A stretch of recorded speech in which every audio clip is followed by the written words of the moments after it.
ഈശ്വരന്റെ പ്രിയപ്പെട്ടവരെ, തിരുവിഷ്ടം മീഡിയയിലേക്ക് സ്വാഗതം. എവർക്കും ഈശ്വരൻ കൃപയും സമാധാനവും. ക്രിസ്തുവിനുള്ളത് ഒരു സ്വാതന്ത്ര്യത്തിന്റെ ജീവിതമാണ്. നാം ഓരോരുത്തരും വിളിക്കപ്പെടുന്നത് സ്വാതന്ത്ര്യത്തിലേക്കാണ്. നമ്മെ അടിമപ്പെടുത്തുന്നതായി യാതൊന്നും ഉണ്ടായിക്കൂടാ. ഈ ലോകത്തുള്ള ആഭിമുഖ്യം പാടില്ല എന്ന് പറയുന്നതിന്റെ പ്രധാന കാരണം ഈ ലോകത്തിന് നമ്മൾ കീഴ്പ്പെട്ടു പോകുമെന്നുള്ളതാണ്. പാപം അപ്രകാരം മനുഷ്യനെ അടിമപ്പെടുത്തിയിരുന്ന ഒരു അവസ്ഥയിലാണ് ക്രിസ്തു ഭൂമിയിൽ വരുന്നത്. അവിടെ നിന്നാണ് വിമോചനം നൽകുന്നത്. യോഹന്നാൻ സുവിശേഷത്തിൽ 8:34 മുതലുള്ള തിരുവചനങ്ങളിൽ സത്യം നിങ്ങളെ സ്വതന്ത്രമാക്കുമെന്ന് പറയുമ്പോൾ പുത്രൻ നിങ്ങളെ സ്വതന്ത്രരാക്കിയിരിക്കുന്നു എന്ന് ക്രിസ്തു വ്യക്തമായി പഠിപ്പിക്കുന്നുണ്ട്. ഇപ്പോഴും സുവിശേഷ പ്രഘോഷണ മേഖലയിൽ ആളുകളെ കുടുക്കിയിടുന്ന 3 തത്വങ്ങളിൽ ഒന്നായി പാപത്തിന്റെ അടിമത്തത്തെക്കുറിച്ചുള്ള പ്രഘോഷണം വരുന്നു. പാപത്തിന്റെ ഭാരത്തിലാണ് നാം ഓരോരുത്തരും എന്ന ചിന്ത നിരന്തരം നമ്മിലേക്ക് പ്രവേശിപ്പിക്കപ്പെടുന്നുണ്ട്. ജീവിതത്തിൽ നമ്മൾ നേരിടുന്ന പ്രശ്നങ്ങളുടെ ഒക്കെ മൂല കാരണം പാപമാണെന്ന് പഠിപ്പിക്കുന്നവർ ഇന്നും സുവിശേഷ പ്രഘോഷണത്തിലുണ്ട് എന്ന കാര്യം വ്യക്തമാണ്. നിങ്ങൾ ഈ ശബ്ദം ഒന്ന് കേട്ടുന്നു. ദൈവവചനത്തിൽ ഒരു പ്രധാനപ്പെട്ട കാര്യം പറയാൻ പോവാ. കുറച്ച് കാര്യങ്ങൾ പറയാനുണ്ട്. നല്ലൊരു പ്രധാനപ്പെട്ട കാര്യം, പാപം. ഈ പാപം ഒരു വ്യക്തിയിൽ ഉണ്ടെങ്കിൽ, നമ്മൾ ഫിലിമിൽ കാണില്ലേ ഒരു വില്ലൻ കഥാപാത്രം, ഏത് സിനിമ കണ്ടാലും അതിനകത്തൊരു വില്ലൻ കഥാപാത്രം ഉണ്ടാവും എന്ന് പറഞ്ഞതുപോലെ തന്നെയാണ് നമ്മൾ പറയാത്ത രഹസ്യ പാപങ്ങളുണ്ട്. രഹസ്യമായി നമ്മൾ ഒതുക്കി വെച്ചിരിക്കുക ഉള്ളിനുള്ളിൽ, ഒരാൾക്കും അതറിയത്തില്ല. ഈ രഹസ്യ പാപങ്ങൾ നമ്മൾ എവിടെ പോയി എന്നാ ചെയ്താലും ഈ വില്ലൻ കഥാപാത്രം പോലെ നമ്മുടെ പുറകെ നിൽക്കും. എവിടെ ചെന്ന് ചില പറയില്ലേ, സ്ഥലം വിൽക്കാൻ തടസ്സം, വീട് വെക്കാൻ തടസ്സം, ഒരു നല്ല പഠിച്ച് രക്ഷപ്പെടണമെന്ന് ആഗ്രഹിച്ച് ചെയ്ത എല്ലാത്തിനും തടസ്സമാണ്. എന്നാ ഈ തടസ്സത്തിന് കാരണം? ചില വ്യക്തികളിൽ രഹസ്യ പാപങ്ങളുണ്ട്. ഇന്നുവരെ അത് ഏറ്റു പറഞ്ഞിട്ടില്ല. ഇന്നുവരെ ഞാൻ അതാരോടും അതിനെക്കുറിച്ച് അനുദപിച്ചിട്ടില്ല, ഞാൻ അതിനെ ഉപേക്ഷിച്ചിട്ടില്ല. ചില പാപങ്ങൾ അല്ല, ചില രഹസ്യ പാപങ്ങൾ ഞാൻ എവിടെ രക്ഷപ്പെടാൻ നോക്കിയാലും എന്നെ പിടിച്ച് താഴോട്ട് വലിക്കും. രഹസ്യ പാപങ്ങൾ വില്ലൻ കഥാപാത്രം പോലെ നമ്മുടെ ചുറ്റും നമുക്കെന്നും ഒരു ഭീഷണി മുഴക്കിക്കൊണ്ട് നമ്മുടെ ഒപ്പം നിൽക്കും.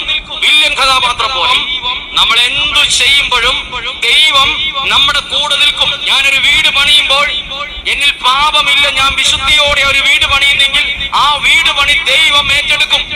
ഒരു പൈസ പോലും ഇല്ലാതെ എന്റെ കൊച്ചിന്റെ കല്യാണം നടത്താൻ ഒരു ചേട്ടൻ പറഞ്ഞു, അങ്ങനെയാ അച്ഛാ, ഞാൻ നന്നായിട്ട് പ്രാർത്ഥിച്ചു, എന്റെ പാപങ്ങളൊക്കെ ഏറ്റു പറഞ്ഞ് എന്റെ ദൈവത്തോട് പറഞ്ഞ വിശുദ്ധിയിൽ നിന്നു. എന്റെ കൊച്ചിന്റെ കല്യാണം നടക്കാൻ പൈസയൊന്നും എന്റെ കയ്യിലില്ലായിരുന്നു, പക്ഷേ ഞാൻ വിശുദ്ധിയോടെ നിന്നത് കൊണ്ട് എന്റെ കൊച്ചിന്റെ കല്യാണത്തിന് ഒരു കുറവും വന്നില്ല. ഒരു രാജാവിന്റെ മകളുടെ കല്യാണം നടത്തുന്നത് എങ്ങനെയാണോ അതുപോലെ നടത്താൻ ദൈവം എന്നെ സഹായിച്ചു. ശ്രദ്ധിച്ചേ, നമ്മൾ വിശുദ്ധിയോടെ നിന്നാൽ നമ്മൾ എന്തു ചെയ്യുമ്പോഴും ദൈവം നമ്മുടെ കൂടെ നിൽക്കും. നമ്മളിൽ പാപം ഉണ്ടെങ്കിലോ നമ്മൾ എന്തു ചെയ്യുമ്പോഴും വില്ലൻ കഥാപാത്രം പോലെ ഇവൻ നമ്മളെ തകർക്കാൻ വേണ്ടി ഒപ്പം നിൽക്കും. പറഞ്ഞേ ഹല്ലേലൂയ. അതുകൊണ്ടാണ് വചനം യോബിന്റെ പുസ്തകം 5-ാം അധ്യായം 6-ാമത്തെ വാക്യം പറഞ്ഞത്. പ്രഭാഷകന്റെ പുസ്തകം 13:13, നീ പോകുന്ന വഴിയിലെല്ലാം നാശം വിതച്ചുകൊണ്ട് ഈ പിശാച് നിന്റെ കൂടെ നിൽക്കും. അതുകൊണ്ടാണ് നമ്മൾ പലരും പല സ്ഥലങ്ങളിലും പരാജയപ്പെട്ടു പോകുന്നത്. നമ്മൾ കഴിവില്ലാത്തോണ്ടല്ല, വില്ലൻ കഥാപാത്രം പോലെ നമുക്ക് ചുറ്റും ചില പാപങ്ങൾ നമ്മളെ വേട്ടയാടിക്കൊണ്ടിരിക്കുക. പാപവും രോഗവും തമ്മിൽ ബന്ധമുണ്ട്. ശ്രദ്ധിച്ചേ, പാപവും രോഗവും കേട്ടിട്ടുണ്ട് നിങ്ങൾ? ഈ ശബ്ദ സന്ദേശം കേൾപ്പിച്ചതുകൊണ്ട് നിങ്ങൾക്ക് എന്നോട് വിരോധം തോന്നണ്ട. പലപ്പോഴും ആളുകൾ ചിന്തിക്കുന്നത് ഇങ്ങനെ വ്യക്തികളെ അധിക്ഷേപിക്കുന്നതായി മാറുന്ന, നമ്മൾ സ്വയംകൃതിയായി പറയുന്ന കാര്യമല്ല എന്ന് വ്യക്തമാക്കാൻ വേണ്ടി മാത്രമാണ് ഈ ശബ്ദം കേൾപ്പിച്ചത്. അതൊരു പുരോഹിതന്റെ വിശുദ്ധിയെ ചോദ്യം ചെയ്യുന്നതോ അദ്ദേഹത്തിന്റെ പൗരോഹിത്യത്തെ ചോദ്യം ചെയ്യുന്നതോ ആയി കരുതരുത്. നമുക്ക് ഒരു വ്യക്തിയല്ല പ്രധാനം, പറയുന്ന വിഷയമാണ്. പാപം മനുഷ്യന്റെ ജീവിതത്തിന് തടസ്സങ്ങൾ സൃഷ്ടിക്കും. നിന്റെ ജീവിതത്തിൽ നീ നേരിടുന്ന ദുരിതങ്ങൾക്കും രോഗങ്ങൾക്കും തകർച്ചകൾക്കും കാരണം നിന്റെ പാപമാണ് എന്ന പഠനം അബദ്ധമാണെന്ന് പറയാതിരിക്കാൻ ഒരു നിവൃത്തിയില്ലാത്തതുകൊണ്ടാണ്. ഈ ഒരു പഠനം എത്രയോ കുടുംബങ്ങളിൽ പ്രശ്നമായി മാറുന്നുണ്ട്. ഈ അടുത്ത ദിവസം ഒരു സഹോദരൻ എന്നെ വിളിച്ചു. അദ്ദേഹം വിശ്വാസിയാണ്. അദ്ദേഹത്തിന്റെ ഭാര്യയാകട്ടെ കേരളത്തിലെ അറിയപ്പെടുന്ന ചില ആൾദൈവ കൂട്ടങ്ങൾക്കിടയ്ക്ക് പ്രാർത്ഥനയ്ക്ക് പോകുന്നവരാണ്. അവർ നിരന്തരം അദ്ദേഹത്തെ ശല്യപ്പെടുത്തിക്കൊണ്ടിരിക്കുകയാണ്. നിങ്ങളുടെ പാപമാണ് ഈ കുടുംബത്തിന്റെ തകർച്ചയ്ക്ക് കാരണം. മകനെങ്കോ വിദേശത്താണ്, അവൻ നാട്ടിൽ വരാറായിട്ടുണ്ട്. അവൻ നാട്ടിൽ വന്നാൽ അവന്റെ വിവാഹം പോലും നടത്തരുത്. നിങ്ങൾ വിശുദ്ധിയിലല്ലാത്ത സമയത്ത് അവൻ വിവാഹിതനായാൽ അവന്റെ ജീവിതവും തകരുമെന്ന് പറഞ്ഞ് ആ വിവാഹത്തിന് പോലും ഈ ഭാര്യ തടസ്സം നിന്നുകൊണ്ടിരിക്കുകയാണ്. എന്ത് ചെയ്യണം എന്ന് ചോദിച്ചിട്ടാണ്. ഞാൻ ഉത്തരം പറഞ്ഞിട്ടില്ല, കാരണം അത് അങ്ങനെ ഒറ്റവാക്കി പറയാവുന്ന ഒരു കാര്യമല്ല എന്നുള്ളത് കൊണ്ടാണ്. ചില ചോദ്യങ്ങൾക്ക് മറുപടി പറയുമ്പോൾ അത് ഒറ്റവാക്കി പറയാൻ സാധ്യമല്ല. പറയുമ്പോൾ വളരെ എളുപ്പത്തിൽ പറഞ്ഞു വെക്കാൻ പറ്റും. നിന്റെ ജീവിതത്തിലെ രോഗങ്ങൾക്കും തകർച്ചകൾക്കും കാരണം പാപമാണെന്ന് പറയാൻ ഒറ്റ വാക്ക് മതി. പക്ഷേ അത് ആഴത്തിൽ മുറിവേൽപ്പിക്കുന്നു, അനേകരുടെ ജീവിതത്തെ തടസ്സപ്പെടുത്തുന്നു. അവരനുഭവിക്കുന്ന ദുരിതങ്ങളൊക്കെ ഈ പാപത്തിന്റെ ഫലമാണ് എന്ന ചിന്ത കുടുംബത്തിൽ മറ്റു വ്യക്തികളിൽ പാപം കണ്ടെത്താനുള്ള പ്രേരണയ്ക്ക് കാരണമാകുന്നു. അങ്ങനെ വ്യക്തിബന്ധങ്ങളെ ഉലയ്ക്കുന്നു കുടുംബങ്ങളിൽ. ആലുവയ്ക്കടുത്തൊരു ധ്യാനം നടന്നപ്പോ ആ ധ്യാനത്തിനകത്ത് ഒരു പുരോഹിതൻ പ്രസംഗിച്ചത് മദ്യപാനിയുടെ കുടുംബം തകരുമെന്നാണ്. നിങ്ങൾ ആലോചിച്ച് നോക്കണം. മദ്യപിച്ചാൽ ആ കുടുംബത്തിന് സാമ്പത്തികമായ വീഴ്ച ഉണ്ടാകും, കുടുംബത്തിന് ഉലച്ചിലുണ്ടാകും. ഇതൊരു സാമാന്യ കാര്യം. പക്ഷേ മദ്യപാനി പാപിയാണ്. അങ്ങനെ മദ്യപാനത്തിന് വിധേയപ്പെടുന്ന ഒരു പാപിയുടെ വീട് അതിനാൽ തകരും, അത് ഗതി പിടിക്കില്ല എന്ന് പറഞ്ഞ് പ്രസംഗിക്കുമ്പോൾ ആ വേദിയിൽ മദ്യപിക്കുന്ന ഒരാളും അയാളുടെ മക്കളും ഭാര്യ ഇരിപ്പുണ്ട്. ഈ അപ്പനെ പിന്നെ മക്കൾ കാണുന്ന ശത്രുവായിട്ടാണ്. കുടുംബം തകർത്തവൻ. മദ്യപാനം ഒരു ബലഹീനതയാണ്. ആ ബലഹീനതയ്ക്ക് വിധേയപ്പെട്ടു പോയ അനുകമ്പയർഹിക്കുന്ന ഒരാളെ നമ്മൾ കാണണം. മദ്യപാനം ഒരു കുറ്റമല്ല നിയമത്തിന്റെ വ്യവസ്ഥയിൽ. മദ്യപിച്ച് വാഹനം ഓടിക്കുന്ന പിടിക്കാൻ പറ്റും, പക്ഷെ മദ്യപിക്കുന്ന ഒരു കുറ്റമായിട്ട് പറയാൻ കഴിയില്ല നിയമത്തിന്റെ വ്യവസ്ഥയിൽ. മദ്യപാനം ഒരു കുടുംബത്തെ തകർക്കുമെന്നല്ല, ഒരുവനെ ആരോഗ്യമായി ക്ഷയിപ്പിക്കുന്നു എന്നുള്ളതാണ് ആധുനിക സമൂഹം കാണുന്ന കാര്യം. മദ്യപാനത്തിന്റെയും മയക്കുമരുന്നിന്റെയും ഉപയോഗം ഒരു വ്യക്തിയെ സാമൂഹ്യമായും ആരോഗ്യപരമായും തകർക്കുമെന്നതാണ് നിയമം അതിനെതിരെ നിൽക്കാൻ കാരണം. പക്ഷെ അവിടെയും നമ്മൾ മനസ്സിലാക്കണം, അത് അവന്റെ ബലഹീനതയുമായി ബന്ധപ്പെട്ടാണ്. അതിന് ചികിത്സയാണ്, ഡി അഡിക്ഷനാണ് കൊടുക്കുക, അല്ലാതെ അവനെ പിടിച്ച് ജയിലിലിട്ട് ശിക്ഷിക്കുകയല്ല. മദ്യപാനം എന്ന ബലഹീനത ഒരു മനുഷ്യനെ മൂടാൻ കാരണം അവന്റെ ജീവിതത്തിൽ അവൻ ക്രിസ്തുവാകുന്ന ലഹരി അനുഭവിക്കാത്തതാണ്, സ്നേഹം അനുഭവിക്കാത്തതാണ്. അനുകമ്പാർദ്രമായ സ്നേഹം കൊണ്ട് മാത്രമേ ഒരു ബലഹീനതയെ മറികടക്കാൻ ഒരുവനെ ശക്തനാക്കാൻ നമുക്ക് പറ്റൂ. അങ്ങനെ ഇരിക്കെ മദ്യപാനിയുടെ കുടുംബം തകരുന്നത് അവന്റെ പാപം മൂലമാണെന്ന് പറഞ്ഞാൽ ആ കുടുംബത്തിൽ ജീവിക്കുന്ന ആളുകൾ തമ്മിൽ എന്തായിരിക്കും സ്ഥിതി ഉണ്ടാവുക? മക്കൾ എങ്ങനെ പിതാവിനെ ബഹുമാനിക്കും? മക്കൾ ബഹുമാനിക്കണമെന്നാണല്ലോ പറഞ്ഞുകൊണ്ടിരിക്കണേ. എങ്ങനെ ബഹുമാനിക്കും? പങ്കാളി എങ്ങനെ സ്നേഹിക്കും? ഇനി അത് മാത്രമല്ല, നിങ്ങൾ ആലോചിച്ച് നോക്കിയേ, ഒരു കുടുംബത്തിൽ നിങ്ങൾക്ക് നേട്ടങ്ങൾ ഉണ്ടാകാത്തതിന്റെ മൂല കാരണം പാപമാണ് എന്ന് പറഞ്ഞാൽ ആ കുടുംബം തകർക്കുന്ന പ്രവൃത്തിയാണ്. അങ്ങനെ ഒരു ഫലം അതിനുണ്ട്. കാരണം പിന്നെ ജീവിത പങ്കാളിമാർ തമ്മിൽ നോക്കുകയാണ്, ഇവളുടെ പാപമായിരിക്കും. പ്രത്യേകിച്ച് എന്താ? രഹസ്യ പാപം. അപ്പോ അയാൾ വിചാരിക്കുന്നത് എന്താ? ഇവൾ എന്തോ രഹസ്യ പാപം ചെയ്യുന്നുണ്ടെന്ന്. ഇനി ഈ ഭർത്താവിനെ നോക്കുന്ന ഭാര്യ എന്താ വിചാരിക്കണത്? ഇയാളെ വിശ്വസിക്കാൻ കൊള്ളൂല്ല, ഒരു രഹസ്യ പാപം ഇയാൾക്കുണ്ടാകും. അതല്ല, ഞാൻ കുഴപ്പമൊന്നും ചെയ്തിട്ടില്ലല്ലോ, അപ്പൊ ഇയാളുടെ രഹസ്യ പാപമായിരിക്കും ഈ കുടുംബം തകർക്കുന്നത്. മക്കൾ മാതാപിതാക്കളെ ഇങ്ങനെ നോക്കും, മാതാപിതാക്കൾ മക്കളെ ഇങ്ങനെ നോക്കും. ഒരു കുടുംബം ഭിന്നിപ്പിക്കാൻ ചെയ്യുന്നൊരു പ്രവൃത്തി കൂടിയാണെന്ന് അറിയണം. പാപമാണ് ജീവിത തകർച്ചകൾക്ക് കാരണമെന്ന് പഠിപ്പിക്കുമ്പോൾ പാപിയെ നാം തിരയും. നമ്മുടെ കുടുംബത്തിനകത്ത്, സമൂഹത്തിനകത്ത് അപ്രകാരം തിരയുമ്പോൾ അപരദ്വേഷം ഉണ്ടാകും. ഈ വിദ്വേഷത്തിന്റെ വേര് വളർത്തുന്ന പ്രവൃത്തി കൃപയ്ക്കെതിരായ പ്രവൃത്തിയാണ്. എന്നിട്ട് ഇത് പറഞ്ഞിട്ടാണ് വചനം സ്ഥാപിക്കാൻ ശ്രമിക്കുന്നത്. ഇത് സത്യമാണെന്ന് പഠിപ്പിക്കുക. നമ്മൾ ആലോചിച്ച് നോക്കണം ഇതിലെ അബദ്ധം. അതുകൊണ്ട് മാത്രമാണ് നമ്മൾ ഇതിനെക്കുറിച്ചൊക്കെ പറയേണ്ടി വരുന്നു.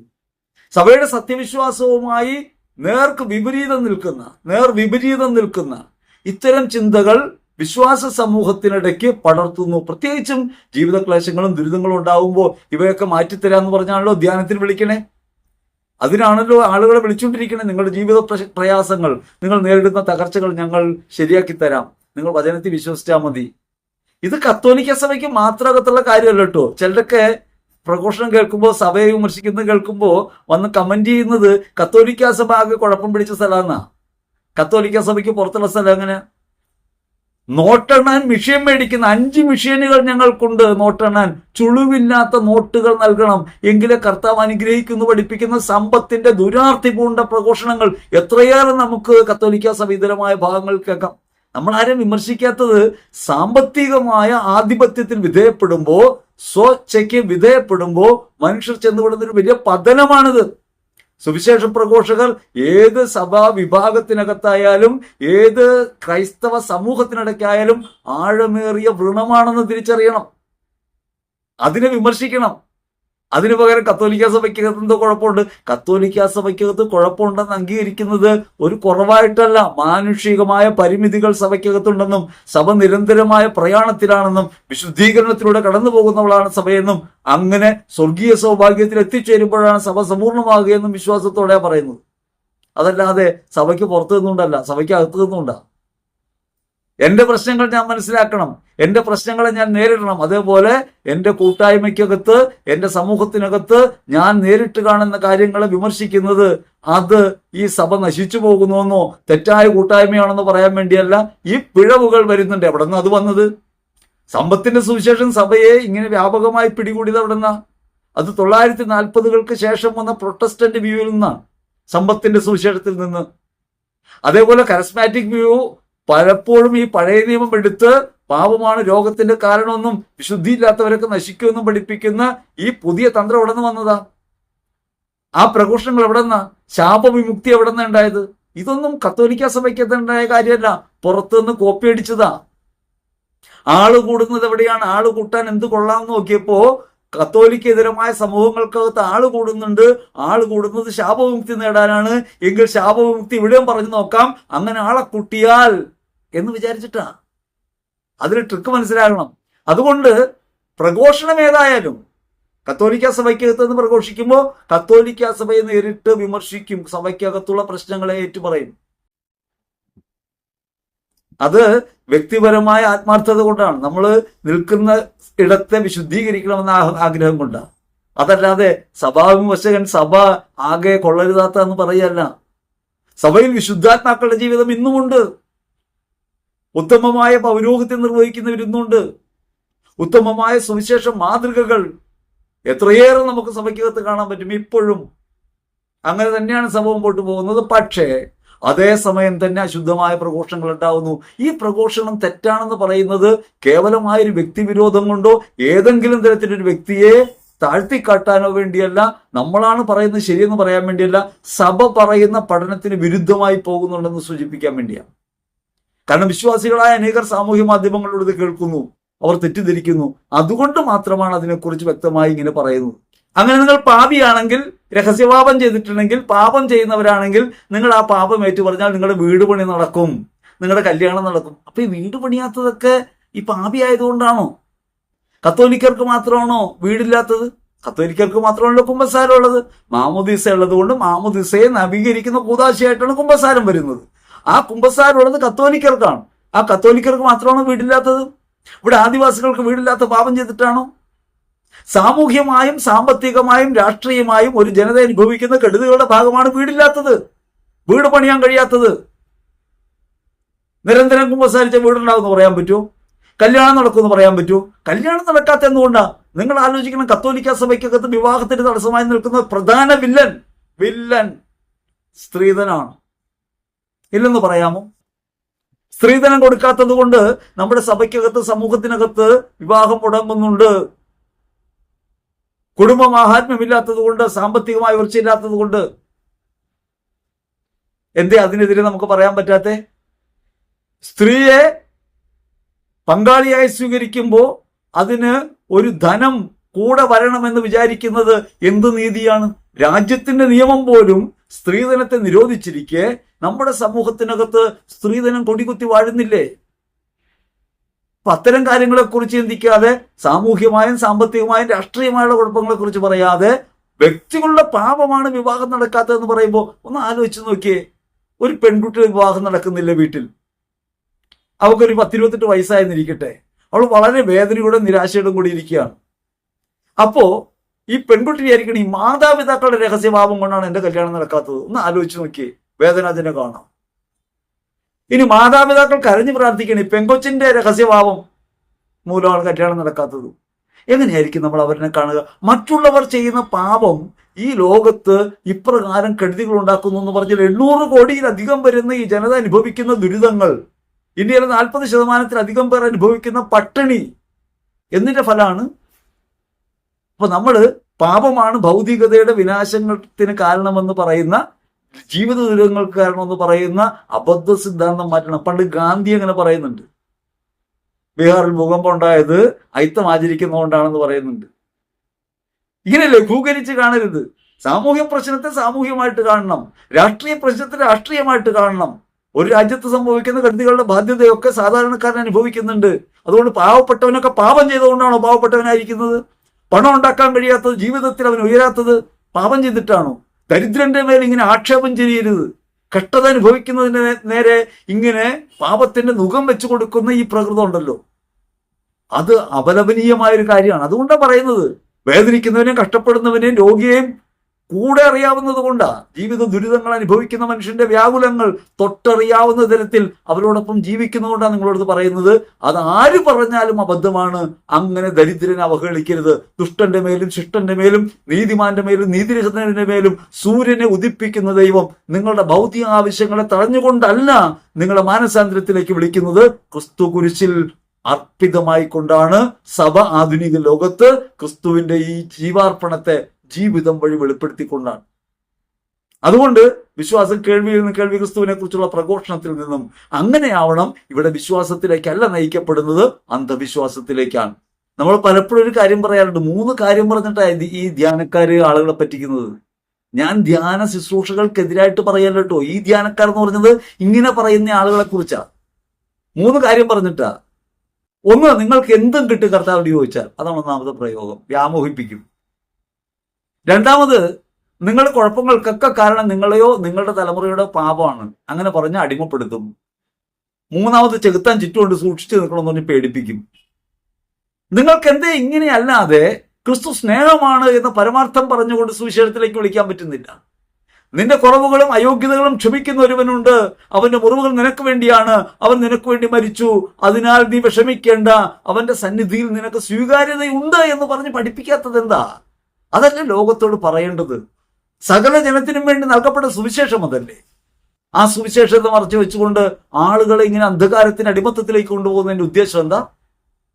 അവിടെ നമുക്ക് കാണാൻ പറ്റും, ആളെ കൂട്ടുക, കാശുണ്ടാക്കുക, പ്രശസ്തരാകുക എന്ന 3 തത്വങ്ങൾ അതിന്റെ പുറകെ പ്രവർത്തിക്കുന്നുണ്ട്. ഇത് 3 ലോകത്തിൻ്റെതാണ്, അത് 3 പൈശാചികമായ പ്രലോഭനമാണെന്ന് തിരിച്ചറിയണം. ഇങ്ങനെയൊക്കെ പ്രഘോഷിക്കുന്നവരുടെ ന്യായം എന്താണെന്നറിയാമോ? ഇങ്ങനെയൊക്കെ പറഞ്ഞു കഴിയുമ്പോഴല്ലേ കുമ്പസാരിക്കുള്ളൂ മനുഷ്യരെന്നാ. മനസ്സിലായില്ലേ കാര്യം? ഞാൻ നിങ്ങളെ നിർബന്ധിച്ച് കുമ്പസാരിപ്പിച്ചിട്ട് ഒരു കാര്യമില്ല. നിങ്ങളെ ക്രിസ്തു സ്നേഹിക്കുന്നു എന്നൊരു പരമാർത്ഥം പറയുകയും ആ സ്നേഹം അനുഭവപ്പെടുമ്പോൾ ഞാൻ ഈ സ്നേഹത്തിന് അർഹമാകാത്ത വിധം ജീവിക്കുന്നുവല്ലോ എന്ന ഹൃദയപരിവർത്തനം ഉണ്ടാകുകയും ചെയ്യുന്നതിന്റെ പേരാണ് കുമ്പസാരം.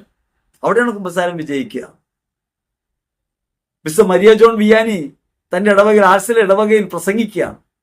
കുഞ്ഞുമക്കളെ ദൈവം സ്നേഹിക്കുന്നു. രണ്ടാമതും പറയുന്നു, കുഞ്ഞുമക്കളെ നിങ്ങളെ ദൈവം സ്നേഹിക്കുന്നു. മൂന്നാമത് അതേ വാക്യം തന്നെ പറയുകയാണ്, കുഞ്ഞുമക്കളെ ദൈവം നമ്മളെ സ്നേഹിക്കുന്നു എന്ന് പറയുന്ന സമയത്ത് വിശുദ്ധ വിയാനിയും ആ സമൂഹവും കരയുകയാണ്. എവിടെ നിന്നാണ് നമുക്ക് അനുതാപം ഉണ്ടാകുന്നത്? അനുതാപം ഭയത്തിൽ നിന്നുണ്ടാകുന്ന പ്രവൃത്തിയല്ല. ഭയം കുറ്റബോധം ജനിപ്പിക്കും. ഭയം കുറ്റബോധം ജനിപ്പിക്കും. എന്നാൽ സ്നേഹമാകട്ടെ അനുതാപം ജനിപ്പിക്കും. സ്നേഹം ഒരു തീയാണ്. പരിശുദ്ധാത്മാവാകുന്ന അഗ്നി മാമുദീസ വഴി നിങ്ങളുടെ ഹൃദയങ്ങളിലുണ്ട്. വിശുദ്ധീകരണത്തിന്റെ ആത്മാവ് പ്രവർത്തിക്കും. എപ്പോഴാണ്? സ്നേഹം കൊണ്ടുണർത്തുമ്പോ. നിന്നെ സ്നേഹിക്കുന്നു എന്ന് പറയുമ്പോ. നിങ്ങൾ തെറ്റിയെന്നൊരാളെ കുറ്റപ്പെടുത്താതെ സ്നേഹപൂർവ്വം പെരുമാറി നോക്കിയേ, അയാളുടെ ഹൃദയത്തിനകത്ത് തീ കൂടും. അയാൾക്ക് പിടിച്ചു നിൽക്കാൻ കഴിയില്ല. തെറ്റ് ചെയ്യുന്ന ഒരാൾ സാരമില്ല എന്ന് പറഞ്ഞു നോക്കിയേ, അയാൾ അറിയാതെ പറയും, എങ്കിലും തെറ്റിപ്പോയല്ലോ. ഹൃദയം ഉരുകും, സ്നേഹം ജ്വലിക്കും. അങ്ങനെ സ്നേഹം കൊണ്ട് ഈ ലോകത്തെ കീഴ്പ്പെടുത്തിയ ക്രിസ്തുവിന്റെ നാമത്തിലാണ് ഈ പ്രഘോഷണം. ആ പ്രഘോഷണം ഭയപ്പെടുത്തുന്നതായി മാറുന്നു. ഭയപ്പെട്ട് കുമ്പസാരിക്കാൻ സാധ്യമല്ല. പേടിപ്പിച്ച് കുമ്പസാരിപ്പിച്ചിട്ട് ഒരു കാര്യമില്ല. അതെങ്ങനെയാണെന്നറിയാമോ? നമ്മൾ സാധാരണ രീതിയിൽ വീട്ടിൽ വാഴയൊക്കെ നടന്ന ആളുകളുണ്ടെങ്കിൽ, സ്ഥലമുള്ളവർ വാഴയൊക്കെ നടന്ന ആളുകളുണ്ടെങ്കിൽ കൊല ഉണ്ടാവുമല്ലോ. ഈ കൊല മൂത്തെന്ന് നമ്മൾ അറിയണത് എങ്ങനെയാ? കൊല മൂത്തുന്ന അതിന്റെ ഏറ്റവും മേലെയുള്ള പടലയിൽ, അറ്റത്തുള്ള പടലയിൽ ഒരു പഴത്തിന് ചെനപ്പ് വീഴും, അല്ലെങ്കിൽ നിറം മാറും. അപ്പൊ അറിയും. അപ്പൊ നമ്മളത് വെട്ടിയെടുത്ത് വീട്ടിൽ വെക്കും. 2 ദിവസം കൊണ്ട് അത് പഴുക്കും. അല്ലെങ്കിൽ ഒരു പഴം പാവല് കൊത്തിയിട്ടുണ്ടാവും. അപ്പൊ നമുക്ക് കാര്യം മനസ്സിലാകും, മൂത്തിട്ടുണ്ട്. നമ്മളെക്കാളും മുൻപേ ഇതൊക്കെ തിരിച്ചറിയാനായിട്ട് പ്രകൃതിയിൽ ജീവികൾക്ക് കഴിവുണ്ട്. അപ്പൊ അതുകൊണ്ട് അവർക്ക് മനസ്സിലാവും. ഇനി അങ്ങനെയൊക്കെ ഇരിക്കുമ്പോൾ മഴക്കാലമാണല്ലോ, മഴ വന്നു, കൊല ആയിട്ടുണ്ട്, പക്ഷെ അത് മൂത്തിട്ടില്ല മുഴുവനായിട്ട്. പക്ഷേ വാഴ ഒടിയാൻ സാധ്യതയുണ്ട്. കൊലയുടെ ഭാരം കൊണ്ടും കാറ്റിന്റെ ശക്തി കൊണ്ടും കൊല ഒടിയാൻ സാധ്യതയുണ്ട്. അങ്ങനെ വരുമ്പോൾ നമ്മൾ ആ കൊല വെട്ടി വീട്ടിൽ കൊണ്ടുവയ്ക്കും. പക്ഷെ ഈ കൊല എന്തിട്ട് പഴുക്കണില്ല എന്നേ. അപ്പൊ അങ്ങനെ വരുമ്പോൾ നമ്മൾ എന്ത് ചെയ്യും? നമ്മള് പുകയിടും, ചന്ദനത്തിലേക്ക് എത്തിച്ച് പുകയിടും. പുകയിട്ടിട്ടും പഴുക്കണമെങ്കിൽ നമ്മൾ എന്ത് ചെയ്യും? ഇത്തിരി ചുണ്ണാമ്പ് തേക്കും കയ്യില്. എന്നിട്ടും പഴുത്തില്ലെങ്കിലോ നമ്മൾ അതിന്റെ വാണി മുറിച്ചിട്ട്, അതിന്റെ കുടുംബയുടെ അവിടെ മുറിച്ചിട്ട് അവിടെ ജീരകം പുരട്ടും. വാണിമേൽ ജീരകം പുരട്ടിയാൽ മതി, പൊടിച്ചു പുരട്ടിയാൽ മതി, പെട്ടെന്ന് പഴുക്കും. അങ്ങനെ പഴുത്ത് നമ്മൾ പഴുപ്പിച്ച് ഈ പഴം തിന്നുമ്പോൾ നമ്മൾ പറയും, അത് മൂക്കാതെ പഴുത്തുകൊണ്ട് ഒരു രുചിയില്ല എന്ന് പറയും. അങ്ങനെയല്ലേ? തല്ലി പഴുപ്പിച്ച് എങ്ങനെ ഉണ്ടാവുള്ളൂ? നമുക്ക് നിർബന്ധിച്ച് നിയമം മൂലം പല കാര്യങ്ങളും ചെയ്യാൻ പറ്റുന്നുണ്ട്. ധാർമ്മിക ബോധത്തിൽ ഉയരാത്തത് കൊണ്ട് ഈ ചെയ്യുന്ന കാര്യങ്ങൾ ഗുണപ്പെടുന്നില്ല. നമുക്ക് ട്രാഫിക് സിഗ്നലുകളുണ്ട്, ആ സിഗ്നലുകൾ തെറ്റിച്ചാൽ ക്യാമറകളുണ്ട്, ആ ക്യാമറകൾ എടുത്താൽ പിഴ അടയ്ക്കേണ്ടി വരും. ഇതൊക്കെ നമുക്കറിയാം. നമ്മൾ അതുകൊണ്ട് ക്യാമറകൾ എടുത്ത് പതുക്കെ പോകും. ക്യാമറ മാറുമ്പോഴത്തേക്ക് സ്പീഡിൽ പോവുകയും ചെയ്യും. അവിടെ ക്യാമറ ഉണ്ടെന്ന് സ്ഥിരം നിരത്തിലൂടെ പോകുന്ന എല്ലാ വാഹനം ഓടിക്കുന്നവർക്കും അറിയാം. അതുകൊണ്ട് അഡ്ജസ്റ്റ് ചെയ്ത് പോകും. ധാർമ്മിക ബോധം ഉണ്ടായി അവരെന്റെ ജീവന് കാവലാളാകേണ്ട ആളാണ് ഞാനെന്നും എന്റെ അമിത വേഗത മറ്റൊരാളുടെ ജീവൻ അപകടമാകുമെന്നും കരുതാൻ ഞാൻ തുടങ്ങുന്നിടത്ത് അപരത്വ ബോധം ഉണ്ടാകുന്ന സമയത്താണ് ഈ നിയമത്തെക്കാൾ ഉപരിയായ ഒരു നിയമം ഹൃദയത്തിൽ ഉണ്ടാകുന്നത്. ആ ഹൃദയം സ്നേഹം കൊണ്ട് ജ്വലിക്കും. ആ നിയമം സ്നേഹത്തിൻ്റെതാണ്. അതുകൊണ്ട് നിയമം കൊണ്ട് പരിഹരിക്കാൻ കഴിയാത്ത കാര്യങ്ങളെ എവിടെ കൊണ്ട് പരിഹരിക്കാൻ പറ്റും? ധാർമ്മിക ബോധം കൊണ്ട് പരിഹരിക്കാൻ പറ്റും. ആ ധാർമ്മിക ബോധത്തിലേക്ക് ഉയരേണ്ടതിന് പകരം ഇങ്ങനെ ആളുകളെ തെറ്റിദ്ധരിപ്പിക്കുന്നു. കുമ്പസാരിച്ചാൽ കാര്യം നടക്കും എന്ന് പറയുന്നു. കുമ്പസാരം കാര്യം നടക്കാനുള്ള കുറുക്കു വഴിയല്ല. കുമ്പസാരം ഭയപ്പെടുത്തി ചെയ്യാവുന്ന കാര്യമല്ല. ഹൃദയ പരിവർത്തനം ഉണ്ടായി, ഞാൻ എന്റെ പിശക് തിരിച്ചറിഞ്ഞ് ക്രിസ്തുവും ഞാനും തമ്മിലുള്ള അകലത്തെക്കുറിച്ച് ബോധ്യമുണ്ടായി. ആ ബോധ്യത്തിന്റെ പേരിൽ ഞാൻ ക്രിസ്തു സ്നേഹത്തിലേക്ക് തിരികെ നടക്കുന്നതിന്റെ പേരാണ് കുമ്പസാരം. അതുകൊണ്ടാണ് പറഞ്ഞു, കുഞ്ഞുമക്കളെ, നിങ്ങളിൽ ആരെങ്കിലും പാപം ചെയ്യാനിടയായാൽ തന്നെ നമുക്കൊരു മധ്യസ്ഥനുണ്ട്, നമ്മുടെ കർത്താവായ യേശു ക്രിസ്തു. അവൻ നമ്മുടെ പാപങ്ങൾക്ക് പരിഹാര ബലിയാണ്. യോഹന്നാൻ 2:1. അങ്ങനെ ക്രിസ്തുവിന്റെ സ്നേഹത്തിലേക്ക് വിളിക്കപ്പെട്ടവരാ നമ്മൾ. ഈ സ്നേഹമാണ് ലോകത്തോട് പറയേണ്ടത്. ലോക മതങ്ങളൊക്കെ മനുഷ്യരെ അടിമകളാക്കുമ്പോൾ ക്രിസ്തു സ്നേഹം സ്വതന്ത്രമാക്കുന്നത് എങ്ങനെയാണ്? ഭയപ്പെടേണ്ട, ഞാൻ കൂടെയുണ്ട്. ഏതവസ്ഥയിലാണെങ്കിലും, നീ പാപിയാണെങ്കിലും, നീ രോഗിയാണെങ്കിലും, നീ തളർന്നവനാണെങ്കിലും തകർന്നവനാണെങ്കിലും നിന്റെ ജീവിതത്തിൽ ക്രിസ്തുവുണ്ട്. അവൻ നിന്നെ സഹായിക്കും. അവൻ നിന്റെ പരിപാലകനാണ്. അവൻ നിന്നെ ചേർത്ത് പിടിക്കും. അവൻ നിന്റെ ആശ്വാസമാണ്. അവൻ നിന്റെ സൗഖ്യമാണ്. ഇത് പറഞ്ഞ് പഠിപ്പിക്കേണ്ടതിന് പകരം സത്യസുവിശേഷത്തെ കൈവിട്ടിട്ട് ഭയപ്പെടുത്തുന്ന പഴയ നിയമ സങ്കേതം കൊണ്ടിരുന്നു. അതുകൊണ്ട് പഴയ നിയമവാക്യങ്ങൾ ഉപയോഗിച്ചിട്ടാണ് സാധൂകരിക്കുന്നത്. പാപം ഒരു വില്ലനാണെന്നാ പറയാ. പാപം ഒരു വില്ലനാണത്, രോഗം ഉണ്ടാക്കുന്ന പറയാ. പ്രഭാഷകൻ 13:13 പറഞ്ഞിട്ടാ. പുതിയ നിയമത്തിൽ കിട്ടാത്തതുകൊണ്ട് പഴയ നിയമത്തിൽ പോയി തപ്പെടുക്കാണ്. പ്രഭാഷകൻ 13:13. പാപവും ചില രോഗങ്ങളും തമ്മിൽ ബന്ധമുണ്ട്. ഞാനൊരു കാര്യം നിങ്ങളോട് പറയട്ടെ. ഞാൻ നിങ്ങളൊരു കാര്യം പറയാം. എന്റെ ജീവിതത്തിലുണ്ടായ കാര്യം ഞാൻ പറയാം. എന്റെ 2 കിഡ്നി ഫെയിലിയർ ആയി, അത് സുഖപ്പെട്ടു. വേറൊരു കാര്യമുള്ളത്, പ്രഭാഷകൻ 13:13 ആ വചനം അല്ല. അങ്ങനെ ഒരു ബന്ധമുള്ള കാര്യമല്ല. ഇതാണ് വചനവും കാറ്റഗിസം ഓഫ് കാത്തലിക് ചർച്ചും ഒക്കെ എടുത്ത് അടയാളപ്പെടുത്തി പറയുമ്പോൾ ഇതിനിടയ്ക്കിടയ്ക്ക് ഓരോ വചനത്തിന്റെ നമ്പറും കാറ്റഗിസത്തിന്റെ നമ്പറും ഒക്കെ അങ്ങ് പറഞ്ഞാൽ കാര്യം ശരിയായെന്നാ വിചാരിക്കുന്നത്. പ്രഭാഷണത്തിൽ ശ്രദ്ധിക്കേണ്ട ഒരു കാര്യം ഇതാണ്. എൻ്റെ സുഹൃത്ത് എനിക്കൊരിക്കൽ ഒരു കാറ്റഗിസത്തിന്റെ നമ്പർ അയച്ചു തന്നിട്ട് പറഞ്ഞു, ഞാനൊരു പ്രഘോഷണത്തിൽ ഇത് കേട്ടുകൊണ്ടിരിക്കുകയാണ്, അതിലിങ്ങനെ പറയണ്ടല്ലോ എന്ന് പറഞ്ഞു. ഞാൻ പറഞ്ഞു, കാറ്റഗിസം ഓഫ് കാത്തലിക് ചർച്ച് എടുക്ക്. ഉടനെ ഞാൻ പുസ്തകം എടുത്തു, തുറന്നു, ആ ഖണ്ഡിക നോക്കി. അവിടെ അങ്ങനെ ഇല്ല. ചിലപ്പോൾ നാക്കുപിഴയായിരിക്കും. ഈ നാക്കുപിഴ എന്ന് പറഞ്ഞ ഹൃദയത്തിന്റെ തകവൽ എന്നാണല്ലോ അതിനും സംസാരിക്കുന്നത്. ഞാൻ നിങ്ങളോട് സംസാരിക്കുമ്പോൾ എന്റെ ഹൃദയത്തിനുള്ള അകത്തുള്ളത് പുറത്തു വരിക. എന്റെ ഹൃദയത്തിനകത്തുള്ളത് പുറത്തു വരുമ്പോൾ നാം മനസ്സിലാക്കണം, പിഴവുകൾ ആർക്കും സംഭവിക്കാം. പക്ഷേ ഒരു കാര്യവുമായിട്ട് ബന്ധമില്ലാത്തൊരു കാര്യം പറയുന്നു. എന്തിനു വേണ്ടിയാണ്? പാപവും രോഗവും തമ്മിൽ ബന്ധമുണ്ടെന്ന് സ്ഥാപിക്കാൻ വേണ്ടിയാണ്. ഇനി പറയുന്നൊരു 55 വയസ്സ് കഴിയുമ്പോഴാണ് ഈ പാപവും രോഗവും സങ്കടമൊക്കെ വരുത്തുകയാണ്. നിങ്ങളൊന്ന് ആലോചിച്ച് നോക്കണം. ജീവിതത്തിന്റെ ഒരു കൊടിയ വേനലിൽ നിൽക്കുന്ന സമയമാണ് ഈ 55 വയസ്സ് എന്നൊക്കെ പറഞ്ഞ്. ഒരു കുടുംബജീവിതം നയിക്കുമ്പോൾ മാത്രമേ അത് മനസ്സിലാവൂ.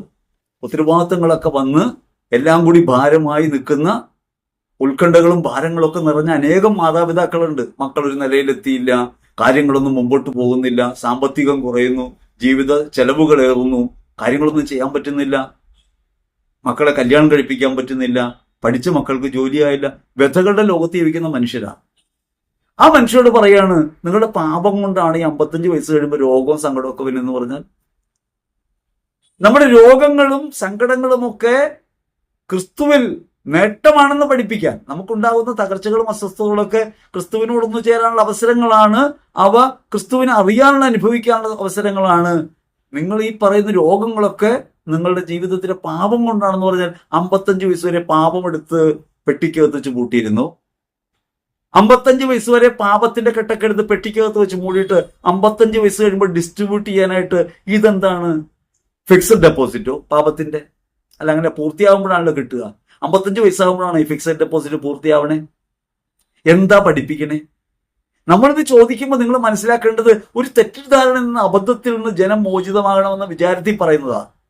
നിങ്ങളുടെ ജീവിതത്തിൽ കുട്ടികൾക്കായാലും മുതിർന്നവർക്കായാലും പ്രായമായവർക്കായാലും രോഗം വരുന്നത് പാപം കൊണ്ടല്ല.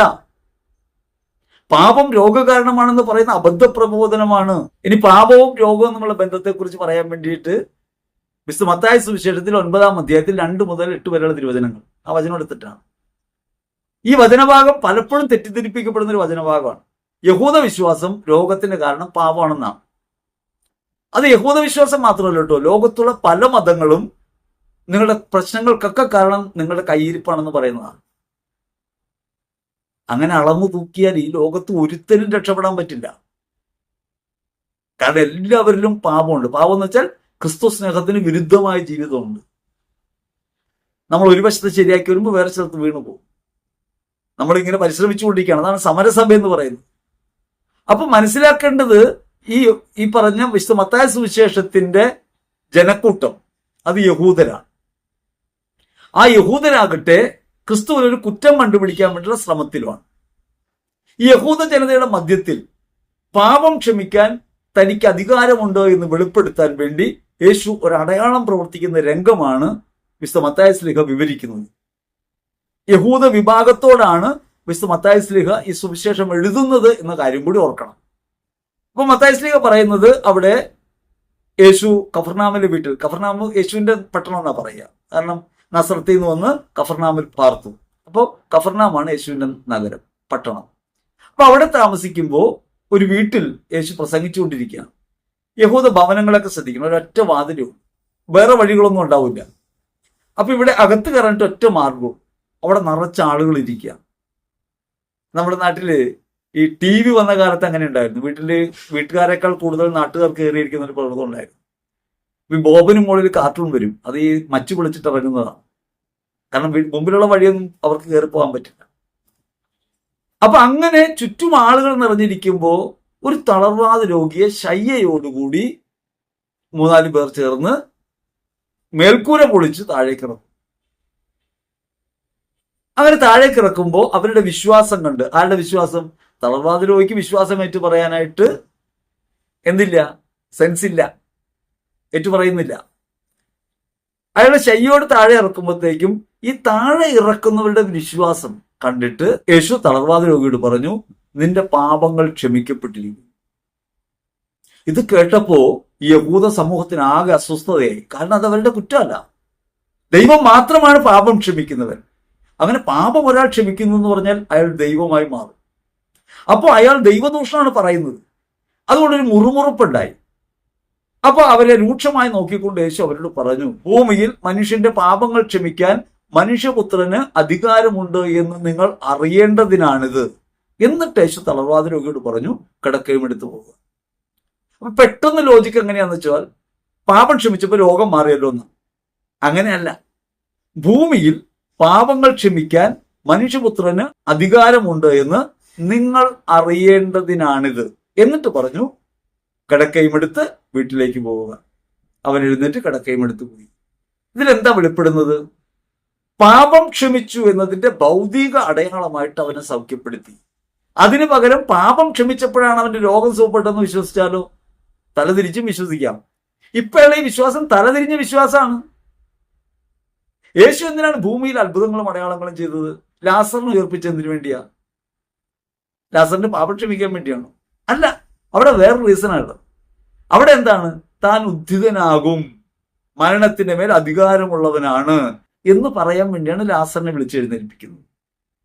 അന്ധനെ സുഖപ്പെടുത്തുന്നതിന് വേണ്ടിയാ. കണ്ണാണ് ശരീരത്തിന്റെ വിളക്ക് എന്ന് പറയുന്ന യേശു ഒരുവന്റെ കണ്ണിനെ പ്രകാശിപ്പിക്കുന്നു, പ്രകാശം നൽകുന്നവനാണ്, അന്ധരെ മോചിപ്പിക്കുന്നവനാണ്, ബന്ധിതർക്ക് മോചനം കൊടുക്കുന്നവനാണ്. അത് പറയാൻ വേണ്ടി പിശാചിനെ വിടുവിച്ചത്, പൈശാചിക ബന്ധനത്തിൽ നിന്ന് ആളുകളെ മോചിപ്പിച്ചത്. യേശു ചെയ്ത അത്ഭുതങ്ങളൊക്കെ ഒരു അടയാളമാണ്. എന്താണ് അടയാളം? യേശു ദൈവപുത്രനാണ്, വിമോചകനാണ്, രക്ഷകനാണ് എന്ന് വെളിപ്പെടുത്തുകയാണ്. പാപവിമോചകനാണ് എന്ന് വെളിപ്പെടുത്തുന്ന അടയാളമാണ് തളർവാദ രോഗിയുടെ സൗഖ്യം. അതിന് പാപങ്ങൾ ക്ഷമിച്ചിരിക്കുന്നു എന്ന് പറയുന്ന യേശുവിന്റെ വാക്കുകൾ ഉറപ്പിക്കാൻ വേണ്ടിയാണ് സൗഖ്യം കൊടുക്കുന്നത്. അപ്പൊ പാപവും രോഗവും തമ്മിലുള്ള ബന്ധം വ്യാഖ്യാനിക്കാൻ പറ്റിയ വചനമല്ലത്. യേശു പാപവിമോചകനാണ് എന്ന് വെളിപ്പെടുത്താൻ ചെയ്ത അടയാളമാണ് ഈ തളർവാദ രോഗിയെ സുഖപ്പെടുത്തിയത് എന്ന് തിരിച്ചറിയണം. പാപം മാറുമ്പോൾ രോഗം മാറും എന്ന് പറയുന്ന ലോജിക്ക് യഥാർത്ഥത്തിൽ തെറ്റാണ്. അങ്ങനെയാണെങ്കിൽ നിരന്തരം കുമ്പസാരിച്ചിരുന്ന കൊച്ചു ലേസിക്ക് എങ്ങനെയാണ് രോഗം ഉണ്ടാകുക? ഇപ്പൊ ചില രോഗങ്ങൾക്ക് കാരണമെന്നാ പറയുന്നത്. ഇനി അതിന്റെ വിശദീകരണമാണ് ചില രോഗങ്ങൾ. അപ്പൊ നമ്മൾ ചോദിക്കുമല്ലോ, ഈ ജനിച്ച കുഞ്ഞിന് രോഗം ഉണ്ടാകണം. അപ്പൊ നമ്മൾ പൂർവ്വപിതാക്കന്മാരെ പിടിക്കും, അല്ലെങ്കിൽ മാതാപിതാക്കന്മാരുടെ പാപത്തെ പിടിക്കും. അങ്ങനെയാണ്. കാരണം പാപമാണ് ഇതിന്റെ അടിസ്ഥാനം എന്ന് പറഞ്ഞാൽ ഭയപ്പെടുത്തി നിർത്താൻ പറ്റും. നിങ്ങൾ അടിമബോധത്തിൽ നിർത്താൻ വേണ്ടിയാണ്. കുമ്പസാരം എന്നത് ഒരുവൻ ആത്മാനുതാപമുണ്ടായി ദൈവത്തുള്ള സ്നേഹം പ്രഖ്യാപിക്കുന്ന പ്രവൃത്തിയാണ്. കൺഫസ്, നീ പരിശുദ്ധനാണ്, ഞാൻ പാപി എന്ന് ഏറ്റുപറഞ്ഞ് അവനോട് ചേരുന്ന പ്രവൃത്തിയാണ്. മാമുദിസയെ പൂർത്തീകരിച്ചു കൊണ്ടിരിക്കുന്ന പ്രവൃത്തിയാണ്, നിരന്തരം നവീകരിക്കുക. അതല്ലാതെ ഈ പാപം നിങ്ങൾ അടിമപ്പെടുത്തി നിങ്ങളുടെ ജീവിതത്തിൽ തകർക്കുമെന്ന തെറ്റായ ധാരണ വേണ്ട. ഇനി പാപം മൂലം രോഗം വരും എന്ന് പറയുമ്പോൾ ഒരു പാപം പ്രവൃത്തിയിൽ കാണുന്ന അതിക്രമമായിട്ടാണ്. ഞാൻ വളരെ എളുപ്പത്തിൽ പറയാം. നിങ്ങൾ ഒരു 4 ബിരിയാണി ഒന്നിച്ച് തിന്നിരിക്കട്ടെ. ഒരിക്കലും നടക്കാത്ത കാര്യമാണെന്നാണ് എനിക്ക് തോന്നണേ. 2 എണ്ണമൊക്കെ കഴിക്കുന്ന ആളുകളെ ഞാൻ കണ്ടിട്ടുണ്ട്. 4 എണ്ണം കഴിക്കാൻ പറ്റുമെന്ന് എനിക്ക് വിശ്വസിക്കാൻ പറ്റുന്നില്ല. എങ്കിലും നിങ്ങൾ അങ്ങനെ 4 എണ്ണം കഴിച്ചു തീരും. എന്തായിരിക്കും ഫലം? തിന്നണ നേരത്തെ ആർത്തിയൊക്കെ മാറിക്കഴിയുമ്പോൾ വയറുവേദന തുടങ്ങും, ഇല്ലേ? മേപ്പോട്ടോ കീഴ്പോട്ടോ എന്നറിയാൻ പറ്റാത്ത വയറുവേദന തുടങ്ങും, ദഹനക്കേട് പിടിക്കും, നെഞ്ചുവേദന എടുക്കും, ഗ്യാസ് കയറിയിട്ട്. ഇങ്ങനെയൊക്കെ സംഭവിച്ചാൽ നിങ്ങൾ ചെയ്ത ആ ആർത്തിയോടെയുള്ള ഭക്ഷണം നിങ്ങൾക്ക് രോഗകാരണമായിട്ടുണ്ട്. അവിടെ പാപമാണോ, നിങ്ങൾ ചെയ്ത പ്രവൃത്തിയിലെ അതിക്രമമാണോ, ക്രമരാഹിത്യമാണോ രോഗത്തിന് കാരണമായിട്ടുള്ളത്? ഭൗതികമായ രോഗങ്ങൾക്ക് കാരണമാകാൻ ചിലപ്പോൾ അതിക്രമങ്ങൾ കാരണമായിട്ട് മാറും, ശരിയല്ലേ? അത് പാപം മൂലമാണെന്ന് പറഞ്ഞാൽ ഈ ലോകത്ത് പിന്നെ ആര് ബാക്കിയുണ്ടാവും? രോഗിയല്ലാതെ ഒരു രോഗികളുടെ 800 കോടി രോഗികൾ അങ്ങനെ ആയി പോകില്ലേ? കാരണം ആരാ പാപം ചെയ്യാത്തത്? ആർക്ക് പരിശുദ്ധനെന്ന് പറയാൻ പറ്റും? ജോബ് 15, 15, 25, 5 ഒക്കെ നിങ്ങൾ കേട്ടിട്ടില്ലേ? സ്വർഗം പോലും നിർമ്മലമല്ല ദൈവത്തിന്റെ സന്നിധി, ചന്ദ്രന് പോലും പ്രകാശമില്ല. പരമപരിശുദ്ധിയായ ദൈവത്തിന്റെ സന്നിധി എന്നിട്ട് എനിക്കൊരു കുഴപ്പം പറ്റിയിട്ടില്ല എന്ന് പറയാൻ ആർക്ക് കഴിയും? നിർദോഷനാണെന്ന് പറയാൻ ആർക്ക് കഴിയും? ആർക്കും കഴിയില്ല. നമ്മുടെ ജീവിതത്തിലെ ദുരിതങ്ങൾ പാപം മൂലമാണെന്ന് പറഞ്ഞു വെക്കുന്ന അബദ്ധ സിദ്ധാന്തം യഥാർത്ഥത്തിൽ മനുഷ്യ ജീവിതത്തെ അടിമത്വത്തിൽ തളച്ചിടുന്ന ഒന്നാണ്. അത് നമ്മൾ തിരിച്ചറിയണം. ഇനി ഒന്ന് ആലോചിച്ച് നോക്ക്. ബലഹീനത മൂലം മദ്യപിക്കുന്നു. മദ്യപത്തിലെ പാപവശം എന്താണെന്നറിയാമോ? മദ്യപാനവും മയക്കുമരുന്നിനൊക്കെ പാപവശമുണ്ട്. അത് കുടുംബം തകർക്കുന്നു, അവനവനെ കൊല്ലുന്നു എന്നുള്ളതൊന്നും അല്ല. അതൊക്കെ പറയാൻ നമുക്ക് വേണമെങ്കിൽ. പ്രശ്നം എന്താണെന്നറിയാമോ? ഒരാൾ ക്രിസ്തുവിനെ നിഷേധിക്കുന്നു, അത്രേ ഉള്ളൂ. എനിക്ക് ക്രിസ്തു വേണ്ട, ലോകത്തിന്റെ സന്തോഷം മതി. അതാ കാര്യം. എനിക്ക് ക്രിസ്തു വേണ്ട, ലോകത്തിന്റെ സന്തോഷം മതി. അത് ഭക്ഷണത്തിലായാലും വസ്ത്രത്തിലായാലും മദ്യത്തിലായാലും ലോകത്തിലെ എന്ത് സന്തോഷമാണ് എനിക്ക് പ്രധാനമെന്ന് ഞാൻ പറയുമ്പോഴും ഞാൻ ഹൃദയം കൊണ്ട് പറഞ്ഞിട്ടിരിക്കുന്നത് നിന്റെ സന്തോഷമൊന്നും എനിക്ക് വേണ്ട, എനിക്ക് വേറെ സന്തോഷം കിട്ടുമെന്ന. അങ്ങനെ ലോകത്തിലെ സന്തോഷം നമ്മൾ അന്വേഷിക്കുമ്പോൾ ലോകത്തോടുള്ള മൈത്രി ദൈവത്തോടുള്ള ശത്രുതയാണെന്ന് നിനക്കറിഞ്ഞുകൂടെ? അതാണ് അതിന്റെ പാപവശം. അങ്ങനെ മദ്യപിക്കുന്ന ആൾക്ക് രോഗം വരാം, ലിവർ സിറോസിസ് വരാം. വേണ്ട, സ്ഥിരമായിട്ട് പാരസെറ്റമോൾ കഴിച്ചാൽ മതി, വരാം.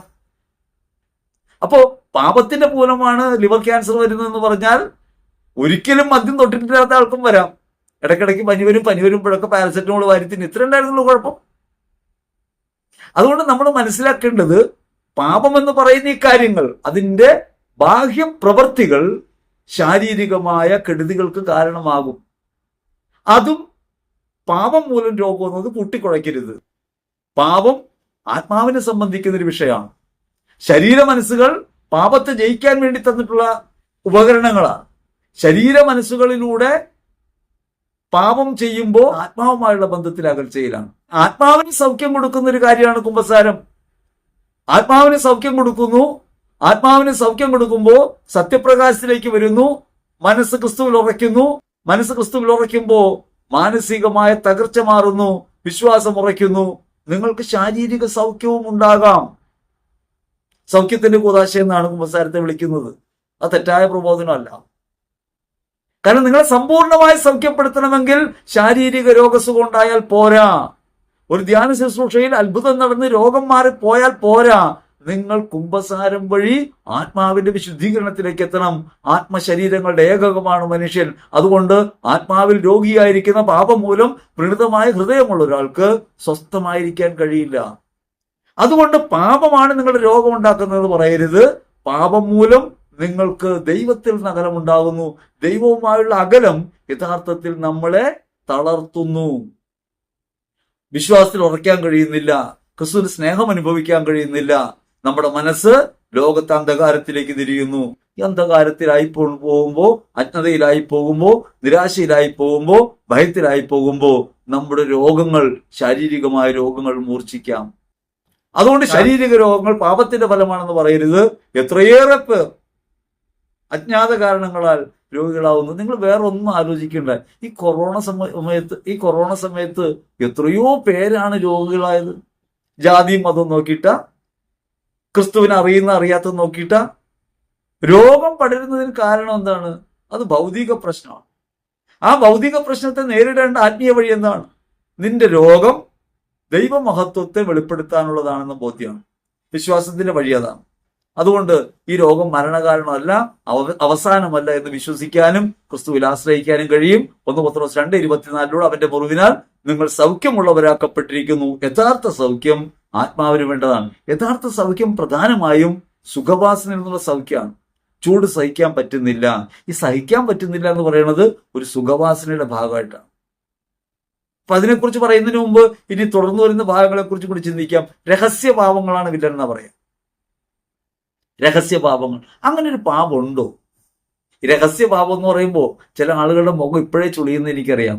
എനിക്കങ്ങനെ രഹസ്യപാപമൊന്നുമില്ല. എന്താ ഉദ്ദേശിക്കണമെന്ന് അറിയാമോ? വ്യഭിചാരമൊക്കെ ഉദ്ദേശിക്കണതേ. നിങ്ങൾ ആലോചിച്ച് നോക്കണം.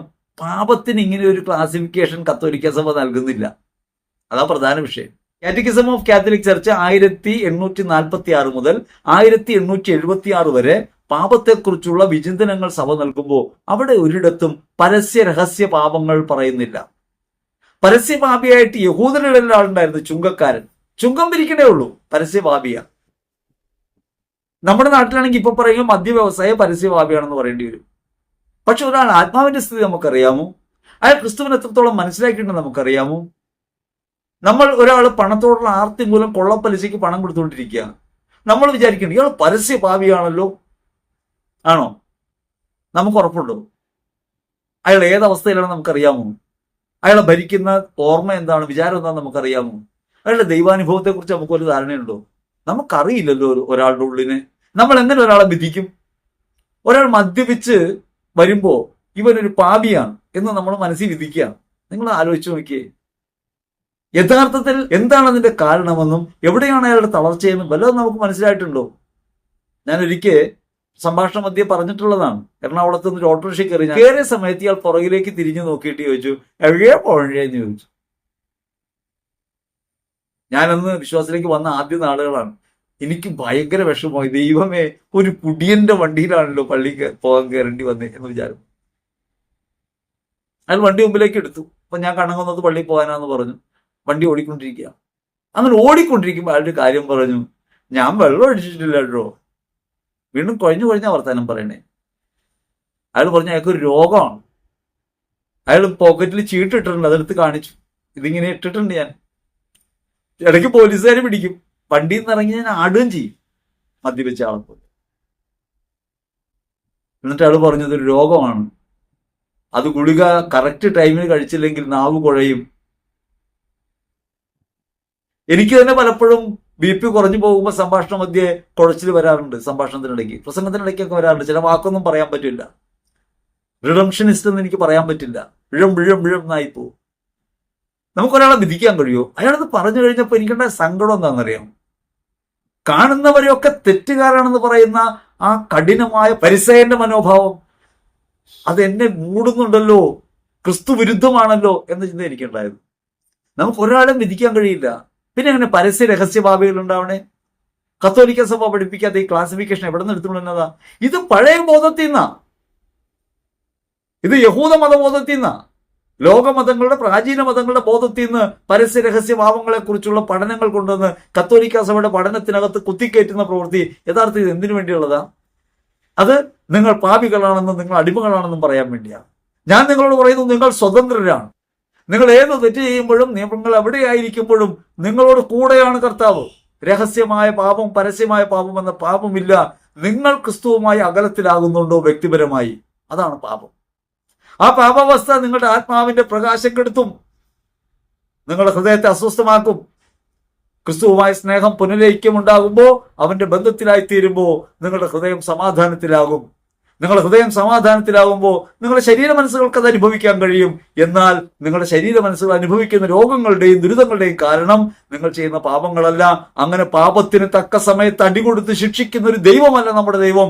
നമ്മുടെ ദൈവം തനത് വിധിയിലാണ് നമ്മെ വിധിക്കുക, പൊതുവിധിയിലാണ് നിത്യശിക്ഷയിലേക്ക് അയക്കുക, നിത്യനാശത്തിലേക്ക് അയക്കുന്ന അപ്പം മാത്രമാണ്.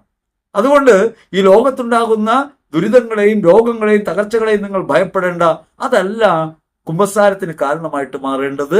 അത് നിങ്ങളുടെ ജീവിതത്തിൽ അവൻ നിങ്ങൾക്ക് വേണ്ടി മരിച്ചുവെന്നും അവൻ നിങ്ങളെ നേടിയെടുക്കാൻ വേണ്ടി സ്വയം അർപ്പിച്ചുവെന്ന ബോധ്യത്തിൽ നിന്ന് ആ സ്നേഹത്തിൽ നിന്നുള്ള ഊർജ്ജമാണ് വരേണ്ടത്. ആ സ്നേഹമാണ് അനുതാപം ജനിപ്പിക്കുക. ആ സ്നേഹമാണ് ഹൃദയത്തെ ക്രിസ്തു സ്നേഹത്തിൽ ഉറപ്പിക്കുക. 1868 കാറ്റഗിസം ഓഫ് കാത്തലിക് ചർച്ച് 1868 വ്യക്തമായി സഭ പഠിപ്പിക്കുന്നുണ്ട്, പാപത്തിന്റെ ഉത്തരവാദിത്വം വ്യക്തിപരമാണ്, പേഴ്സണലാണ്. ഇനി അതാകട്ടെ മറ്റുള്ളവർ കൂടിച്ചേർന്നുള്ള പാപമാണെങ്കിൽ അവിടെയും പാപത്തിന്റെ ഉത്തരവാദിത്വം വ്യക്തിപരമാണ്. എനിക്ക് ഞാൻ ചെയ്യുന്നതിന് മാത്രമേ പ്രശ്നമുള്ളൂ. മാത്രമല്ല, ഈ പാപത്തെ എങ്ങനെ ക്ലാസിഫൈ ചെയ്യുന്നത്? മാരകപാപം, ലഘുപാപം എന്ന് രണ്ട് കാര്യങ്ങളായിട്ടാണ്. മാരകപാപം എന്താണ്? ഒരു കാര്യം മനസ്സറിവോടെ മനഃപൂർവ്വം ചെയ്യുന്ന പ്രവൃത്തിയാണ്. പിന്നെ പാപത്തെക്കുറിച്ച് നമുക്കുണ്ടാകുന്ന ധാരണ എങ്ങനെയാണ്? കൊലപാതകം വലിയ പാപം, വ്യഭിചാരം വലിയ പാപം, മോഷണം അത്രത്തോളം വരില്ല, അങ്ങനെയൊക്കെ നമുക്ക് ക്ലാസിഫിക്കേഷൻ ഉണ്ടാകാം. അതിനെക്കുറിച്ച് കാറ്റഗിസം പറയുന്നുണ്ട്. പ്രധാനമായും പാപത്തെ നമുക്ക് വേർതിരിക്കാവുന്നത് മാരകപാപം, ലഘുപാപം എന്നാണ്. അപ്പൊ മനസ്സറിവോടെ മനഃപൂർവ്വം ചെയ്യുന്നതാണോ ഈ നിയമലംഘനം? ക്രിസ്തു സ്നേഹത്തെ ലംഘിക്കുന്നത് മനഃപൂർവ്വമാണോ, മനസ്സറിഞ്ഞിട്ടാണോ? അങ്ങനെയാണെങ്കിൽ അത് മാരകമാണ്. അത് വിചാരത്തിൽ, വാക്കിൽ, പ്രവൃത്തിയിൽ, ഉപേക്ഷയിൽ 4 തരത്തിൽ ചെയ്യാൻ പറ്റും. ഈ 4 തരത്തിലുള്ള വീഴ്ചകളും പാപമായിട്ട് വരാം. പ്രവൃത്തി തന്നെ വേണമെന്ന് നിർബന്ധമില്ല. അപ്പൊ അതുകൊണ്ട് രഹസ്യപാപം എന്ന് പറയുന്നത് ആളുകളെ അടച്ചാക്ഷേപിക്കുന്ന ഒരു പ്രവൃത്തിയാണ്. അത് കത്തോലിക്ക സഭയുടെ കാര്യത്തിലുള്ള കാര്യമല്ല. പാപമെല്ലാം രഹസ്യമാണ്, ക്രിസ്തുവുമായുള്ള ബന്ധത്തിലെ അകലമാണ്. അപ്പൊ ക്രിസ്തുവുമായുള്ള ബന്ധത്തിലെ അകലത്തെ തിരിച്ചറിയണം. നാം ചെയ്യുന്ന ചെറുതും വലുതുമായ എല്ലാ പാപവും ക്രിസ്തു സ്നേഹത്തോടുള്ള ലംഘനമാണ്. അത് മനഃപൂർവ്വമാണോ കേവലമായി മനസ്സറിവോടെ ചെയ്യുന്നതാണോ എന്നാണ് അറിയേണ്ടത്. ഒരാൾ നമ്മളെ ആക്ഷേപിക്കുന്നു, നമുക്ക് ദേഷ്യം വരുന്നു, തിരിച്ചു നമ്മൾ ആക്ഷേപിക്കുന്നു. പറയരുതാത്താണ് നമുക്കറിയാം, പക്ഷെ പറഞ്ഞുപോയി. മനഃപൂർവ്വമല്ല, മനസ്സറിവോടെയാണ്. അതേസമയം ഒരുവനെ കരുതിക്കൂട്ടി കരിവാരി തേച്ച് അവനെ നശിപ്പിക്കണമെന്ന് വിചാരിച്ച് ഒരു അപവാദം പ്രചരിപ്പിക്കുന്നു, മനഃപൂർവ്വം. ഇത് ദൈവസ്നേഹത്തിന്റെ ലംഘനമാണെന്ന് അറിയാം, എങ്കിലും അവനിട്ടൊരു പണി കൊടുക്കാതെ അടങ്ങില്ലെന്ന് വിചാരിക്കുന്നു. അവിടെ മാരകമായി. അപ്പൊ പാപം എങ്ങനെയാണ് മാരകമാകുന്നത്, ലഘുവാകുന്നതെന്ന് അറിയണം. ഇനി പരസ്യ രഹസ്യ പാപങ്ങളുണ്ടോ? എല്ലാ പാപവും ക്രിസ്തുവുമായുള്ള ബന്ധത്തിൽ മാത്രം കേന്ദ്രീകരിച്ചുള്ളതാണ്, പുറത്തുള്ളതല്ല. പുറത്തുള്ളതൊക്കെ അതിക്രമമാണ്. അപ്പൊ ദൈവത്തോടുള്ള ബന്ധത്തിലെ അകലത്തെ പരസ്യമാക്കാൻ പറ്റില്ല. അത് വ്യക്തിപരമായ ഉത്തരവാദിത്വമാണ്. അതെങ്ങനെയാണ്? കുമ്പസാരത്തെ ഏറ്റുപറയും. കുമ്പസാരത്തെ ഏറ്റുപറയുമ്പോൾ എന്താ സംഭവിക്കുന്നത്? അത് ക്രിസ്തുവുമായുള്ള ബന്ധത്തിൽ ഉറപ്പിക്കും. അപ്പൊ മാത്രമേ കർത്താവ് കൂടെ വരുള്ളൂ എന്ന് വിചാരിച്ചേക്കണേ. അല്ല, നമ്മൾ തെറ്റ് ചെയ്യുമ്പോഴും കൂടെ വരുന്ന ദൈവമാണ്. ഞാൻ തൊടുപുഴയിൽ വെച്ച് ഒരു ധ്യാനാവസരത്തിൽ ഒരു സഹോദരനുമായിട്ട് സംസാരിക്കല്ലേ. അപ്പൊ അവൻ വിശ്വാസത്തിലേക്ക് വന്ന കാര്യം പറഞ്ഞപ്പോൾ എനിക്ക് അത്ഭുതമാണ് തോന്നിയത്. അവൻ ധ്യാനം കൂടാൻ വിശ്വാസത്തിൽ വരാനിടയായതിന്റെ കാരണം പറയുന്നത് എഞ്ചിനീയറിംഗ് വിദ്യാർത്ഥിയാ. അപ്പൊ അവൻ പറയുന്നത് അവൻ നാട്ടിൽ വരുമ്പോ ഒരു വീടിന്റെ മതിൽ അവൻ രഹസ്യമായി ചാടുമായിരുന്നു. ഒരു വീടിന്റെ മതിൽ, രാത്രി കാലത്ത് ഒരു വീടിന്റെ മതിൽ രഹസ്യമായിട്ട് ചാടുന്നത് എന്തിനാണെന്ന് അറിയാലോ, മോഷ്ടിക്കാനല്ല. അപ്പോ വ്യഭിചാര സദൃശ്യമായ തിന്മയിലേക്കാണ്. അവൻ പറഞ്ഞത് ആദ്യത്തെ 3 വർഷം ഈ മതിലിങ്ങനെ ചാടിയിട്ടുണ്ട്. ഞാൻ ഇപ്പോ വരാൻ കാരണം ഞാൻ ഇത്രയും പ്രാവശ്യം ചാടിയിട്ടും എന്നെ ആരും പിടിച്ചില്ല. എനിക്കറിയാം ഞാൻ ഈ തെറ്റ് ചെയ്യുമ്പോഴും എന്നെ കർത്താവ് സംരക്ഷിക്കുന്നുണ്ടായിരുന്നു. ആരെയും ദൈവം നശിപ്പിക്കുന്നില്ല. നിങ്ങൾ ആലോചിച്ച് നോക്കി, തെറ്റ് ചെയ്യുന്നവനൊക്കെ പണി കൊടുത്താൽ നിങ്ങളൊന്ന് ആലോചിക്കുക, ആരെങ്കിലും ഭൂമിയിലുണ്ടാവും? പാപം ചെയ്യണവനൊക്കെ രോഗിയാകുമെന്ന് വന്നാൽ രോഗമില്ലാത്ത ആരുണ്ടാവും? ശരീരം 2 തരത്തിലാണ് ഉപകാരപ്പെടുന്നത്. ഒന്ന് സഹനം വഴി വിശുദ്ധീകരിക്കാൻ, രണ്ടാമത് സ്വയം ദാനം വഴി വിശുദ്ധീകരിക്കാൻ. 2 മാർഗങ്ങൾ നമ്മുടെ മുമ്പിലുണ്ട്, സമരസഭയുടെ മുമ്പിൽ. ജീവിതത്തിലുണ്ടാകുന്ന സഹനങ്ങളെ സ്വീകരിച്ചുകൊണ്ട് നമുക്ക് ദൈവപിതാവിന്റെ കരങ്ങളിലേക്ക് നമ്മളെ അർപ്പിക്കാം. മറ്റുള്ളവർക്ക് വേണ്ടി വിഭജിച്ചു കൊടുത്തുകൊണ്ടും ജീവിതം പിതാവിന്റെ കരങ്ങളിൽ അർപ്പിക്കാം. ഈ 2 അർപ്പണമാണ് നമുക്ക് ചെയ്യാൻ പറ്റുക. അപ്പൊ അതുകൊണ്ട് അതിന് തന്നിട്ടുള്ള ഉപകരണമായ ശരീരത്തിൽ രോഗങ്ങൾ ഉണ്ടാകുമ്പോൾ അത് നിത്യനാശത്തിനുള്ള വകയാണെന്നല്ല കരുതേണ്ടത്. അത് നിശ്ചയമായിട്ടും നമുക്ക് സഹനം വഴി വിമോചനം, ക്രിസ്തുവിന്റെ സ്ഥാനത്തോട് നമ്മുടെ സ്ഥാനത്ത് ചേർത്ത് വയ്ക്കാൻ പറ്റും. ചികിത്സയും കാര്യമൊക്കെ മറുപോലെ നടന്നോട്ടെ, രോഗം മാറാൻ നിങ്ങൾക്ക് താല്പര്യമുണ്ടെങ്കിൽ പ്രാർത്ഥിച്ചോട്ടെ, അതിലൊന്നും വിരോധമില്ല. അതൊക്കെ ദൈവാനുഗ്രഹത്തിന് കാരണമായിട്ട് മാറും. കാരണം അവിടെയൊക്കെ സൗഖ്യദായകനായ ക്രിസ്തുവിൽ നമ്മൾ ആശ്രയിക്കുകയാണ്. നമ്മുടെ വിശ്വാസത്തിന്റെ അളവും തോതും നോക്കിയിട്ടല്ല, ദൈവം നമ്മെ സ്നേഹിക്കുന്നു എന്നതുകൊണ്ട് ദൈവം നമ്മുടെ ജീവിതത്തിൽ ഇടപെടും. അതുകൊണ്ട് അവിടുന്ന് പാപം ക്ഷമിക്കുന്നവനാണ്, പക്ഷേ അവിടുന്ന് പാപം മൂലമാണ് രോഗമെന്ന് പഠിപ്പിക്കുന്നില്ല. യോഹന്നാൻ സുവിശേഷം 9-ാം അധ്യായത്തിൽ 1 മുതൽ 3 വരെയുള്ള തിരുവചനങ്ങളിൽ എന്താണ് രോഗത്തിന്റെ അടിസ്ഥാനം എന്ന് പറയുന്നുണ്ട്. അത് ദൈവമഹത്വം വെളിപ്പെടാനുള്ളതാണ്. ദൈവമഹത്വം വെളിപ്പെടാനുള്ള കാര്യം മാത്രമാണ്. പിന്നെ പറയുന്നത് പാപിയുടെ പ്രാർത്ഥന ദൈവം കേൾക്കില്ലെന്ന. ഇത് ആര് പറഞ്ഞതാ? പാപിയുടെ പ്രാർത്ഥന ദൈവം കേൾക്കുകയില്ല എന്ന് പറഞ്ഞത് ആരാണ്? അങ്ങനെയാണെങ്കിൽ ഭൂമുഖത്ത് ആർക്ക് പ്രാർത്ഥിക്കാൻ കഴിയും? ആരുടെ പ്രാർത്ഥന ദൈവം കേൾക്കും?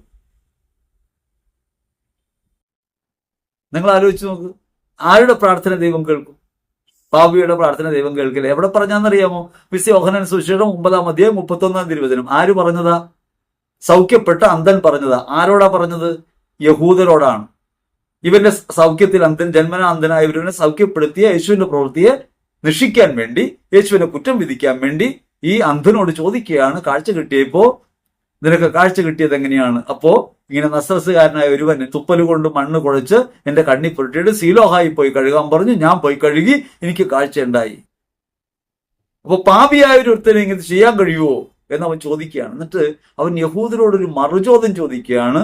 പാപികളുടെ പ്രാർത്ഥന ദൈവം കേൾക്കുകയില്ലെന്ന് നമുക്കറിയാം. ആരുടെ വിശ്വാസമാണ്? കത്തോലിക്ക സഭയുടെ വിശ്വാസമല്ല, യഹൂദ വിശ്വാസമാണ്. ഇവന്റെ പ്രാർത്ഥന ദൈവം കേട്ടുവെങ്കിൽ ഇവൻ പാപിയല്ല, ഇവൻ പരിശുദ്ധനാണെന്ന് പറയാൻ അവരുടെ യഹൂദ വിശ്വാസം കൊണ്ട് തന്നെ മറുപടി കൊടുക്കുകയാണ്. നമ്മൾ ആലോചിക്കണം, നമ്മൾ പാപികളാന്ന് പറഞ്ഞാൽ പ്രാർത്ഥിച്ചുകൊണ്ടിരിക്കണേ. കർത്താവെ പാപിയായ എന്നോട് കരുണയായിരിക്കണേ. എത്രയോ കാലം നീണ്ട പ്രാർത്ഥനയെന്നറിയാമോ? പാപിയായ എന്നോട് കരുണയായിരിക്കണേ. ഈജിപ്ഷ്യൻ സന്യാസിമാർ, വിശുദ്ധാത്മാക്കൾ നിരന്തരം പ്രാർത്ഥിച്ചുകൊണ്ടിരുന്ന കാര്യമാണ്, പാപിയായ എന്റെ മേൽ കരുണയായിരിക്കണേ. പാപിയായ ഒരുത്തിന്റെ പ്രാർത്ഥന കേൾക്കില്ലെങ്കിൽ ദൈവം എങ്ങനെ കരുണയാവും? പൗലോസ് പറയുന്നു, പാപികളിൽ ഒന്നാമനാണ് ഞാൻ. പൗലോസിന്റെ പ്രാർത്ഥന ദൈവം കേട്ടു. അപ്പൊ നമ്മൾ പാപികളായിരിക്കുമ്പോൾ പ്രാർത്ഥന കേൾക്കൂലെന്ന് പറയുന്ന ഒരു തെറ്റാണ്. ഇനി മാത്രമല്ല, പാപം രോഗകാരണമെന്ന് പറയാൻ വേണ്ടി എടുക്കുന്ന ഒരു ഉദാഹരണം എന്താണെന്നറിയാമോ? ബെത്സേദ കുളക്കടവിലെ കാര്യമാണ്. അവിടെ 5:14 സൗഖ്യപ്പെട്ടതിന് ശേഷം അതാരാണ് സൗഖ്യപ്പെടുത്തി വയ്ക്കുമ്പോൾ അവൻ അറിയില്ല എന്ന് പറയുന്നു. അങ്ങനെ അറിയില്ല എന്ന് പറഞ്ഞു. ആൾക്കൂട്ടത്തിനിടയിൽ യേശു മറഞ്ഞിരുന്നു.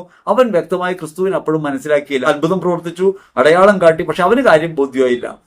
അപ്പോഴാണ് യേശുവിനെ വഴി വെച്ച് കാണുന്നത്. യേശു അവനോട് പറഞ്ഞു, നീ ഇപ്പൊ സൗഖ്യമുള്ളവനായിരിക്കുന്നു, കൂടുതലൊന്നും സംഭവിക്കാതിരിക്കാൻ മേലിൽ പാപം ചെയ്യരുത്. ഇത് പറഞ്ഞിട്ടാണ് പറയുന്നത്, രോഗം പാപം കൊണ്ടാണെന്ന് പറയുന്നത്. മേലിൽ പാപം ചെയ്യരുത്. ആരോടാ ഇത് പറയുന്നത്?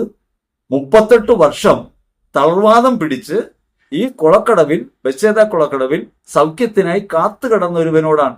1 2 ദിവസം കിടന്നെന്നല്ല പറയണേ, 38 വർഷം കിടന്ന ഒരുവനോടാണ് യേശു പറയുന്നത് മേലിൽ പാപം ചെയ്യരുത്, കൂടുതൽ മോശമായതൊന്നും സംഭവിക്കാതിരിക്കാൻ.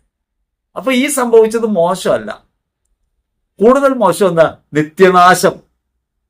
നിത്യനാശം സംഭവിക്കാതിരിക്കാൻ പാപം ചെയ്യരുത് എന്നാണ് ക്രിസ്തു പഠിപ്പിക്കുന്നത്. അത് ഇനി 38 വർഷം കിടന്ന് 68 വർഷം കിടന്നായാലും ഇയാൾക്ക് 38 വർഷം തന്നെ മതി.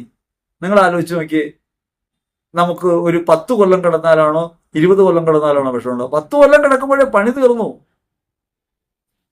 കൂടുതൽ മോശമായതൊന്നും സംഭവിക്കാതിരിക്കാൻ, ഭൗമികമായി നീ അനുഭവിക്കുന്ന ഈ മോശത്തെക്കാൾ കൂടുതലായതൊന്നും സംഭവിക്കാതിരിക്കാൻ. അതുകൊണ്ട് പാപം ചെയ്യാതിരിക്കേണ്ടത് നിത്യശിക്ഷയിൽ നിന്ന് മോചനം നേടാൻ വേണ്ടിയാണ്. അനുതപിക്കേണ്ടത് നിത്യശിക്ഷയിൽ നിന്ന് മോചനം നേടാൻ വേണ്ടിയാണ്, ലൗകിക കാര്യങ്ങൾ നടക്കാൻ വേണ്ടിയല്ല. കുമ്പസാരിച്ചപ്പോൾ കാര്യം നടന്നു എന്ന് പറയുന്നത് അബദ്ധമാണ്. കുമ്പസാരിക്കുന്നത് കാര്യം നടക്കാനല്ല, കുമ്പസാരിക്കുന്നത് ക്രിസ്തുവിലേക്ക് തിരിയാനാണ്, വിശുദ്ധിയിലേക്ക് തിരിയാനാണ്. അനുതാപത്തോടെ ക്രിസ്തു സ്നേഹത്തിലേക്ക് തിരികെ വരുന്നത് രക്ഷ അനുഭവിക്കാൻ വേണ്ടിയാണ്. രക്ഷ ആത്മാവിന്റെ പ്രവൃത്തിയാണ്. ആത്മാവ് അനുഭവിക്കുന്ന ആനന്ദത്തിലേക്ക് വരാൻ വേണ്ടിയാണ്. ഭൗതികമായ കാര്യങ്ങളിൽ കോട്ടങ്ങളും വീഴ്ചകളും ഒക്കെ ഉണ്ടാവുമ്പോൾ അവയൊക്കെ നമ്മെ ഞെരുക്കിയേക്കാം. പക്ഷെ ആ ഞെരുക്കങ്ങളൊക്കെ ക്രിസ്തുവിലേക്ക് അടുപ്പിക്കുന്നവയാണെന്നറിയണം. അതുകൊണ്ട് പാപം മൂലമാണ് രോഗമെന്ന തെറ്റിദ്ധാരണ പാടില്ല. രഹസ്യപാപം എന്നൊരു കാര്യമില്ല.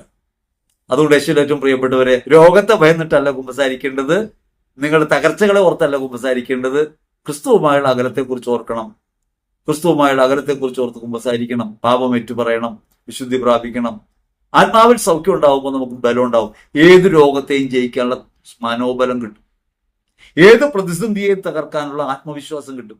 ഈ പാപം ചെയ്യുമ്പോൾ ഉണ്ടാവുന്ന ഒരു പ്രധാന വിഷയം എന്താണെന്നറിയാമോ? മനസ്സിന്റെ തലത്തിൽ നമ്മൾ വീക്കാവും, ബലം കുറയും. പാപം ഏറ്റുപറയുമ്പോൾ ആത്മാവ് വിമോചിതമാകും, നമ്മുടെ മനസ്സ് കോൺഫിഡൻസിലേക്ക് വരും. യേശു എന്റെ പക്ഷത്ത്, ഞാൻ ദൈവത്തോട് ചേരുന്നു എന്ന ബോധം വരും. ദൈവം കൂടെയില്ലെന്ന് തോന്നുന്നതാണ് ജീവിതത്തിലെ ഏത് തകർച്ചയ്ക്കും ഒരു പ്രധാന കാരണം. ദൈവം കൂടെയുണ്ടെന്ന വിശ്വാസം ഹൃദയത്തിൽ ഉറപ്പിക്കാൻ നമുക്ക് കഴിയണമെങ്കിൽ നമ്മൾ വിശുദ്ധിയിലേക്ക് കടക്കുന്നു നമുക്ക് തന്നെ ബോധ്യപ്പെടണം. കുമ്പസാരം വഴി പാപങ്ങൾ ഏറ്റുപറഞ്ഞ് യേശുക്രിസ്തുവിനോട് ഹൃദയം പൂർണ്ണമായി ചേർത്ത് വെക്കുമ്പോൾ നമുക്ക് അവൻ കൂടെയുണ്ട് എന്ന വിശ്വാസത്തിൽ ഉറയ്ക്കാൻ കഴിയും. വിശ്വാസം വർദ്ധിപ്പിക്കുന്ന ഒരു പ്രവൃത്തി കൂടിയാണ് കുമ്പസാരം. കാരണം വിശ്വാസം ഏറ്റുപറഞ്ഞാണ് മാമോദീസ. ആ വിശ്വാസത്തെ വീണ്ടും വീണ്ടും നവീകരിക്കുന്ന പ്രവൃത്തിയാണ് കുമ്പസാരത്തിൽ. ആ കുമ്പസാരത്തെ കേവലമായി കാര്യസാധ്യത്തിനുള്ള ഉപകരണമായി അവതരിപ്പിക്കുന്നത് അബദ്ധമാണ് എന്നോർക്കണം. അതുകൊണ്ട് നിങ്ങൾ ഏതവസ്ഥയിലാണെങ്കിലും ധൈര്യപൂർവ്വം കർത്താവിന്റെ സന്നിധിയിലായിരിക്കണം. പാപങ്ങൾ ഏറ്റുപറഞ്ഞ് കുമ്പസാരിക്കുന്നത് സ്നേഹം മൂലമാകണം. അവൻ നമുക്ക് വേണ്ടി മരിച്ചു എന്നതിൽ നിന്നുള്ള സ്നേഹം, അവനിലാണ് നമ്മുടെ ജീവിതമെന്ന ഓർമ്മ നിരന്തരം നമ്മെ അങ്ങനെ ശക്തീകരിക്കട്ടെ എന്ന് ഹൃദയപൂർവ്വം പ്രാർത്ഥിക്കുന്നു. ആമേൻ.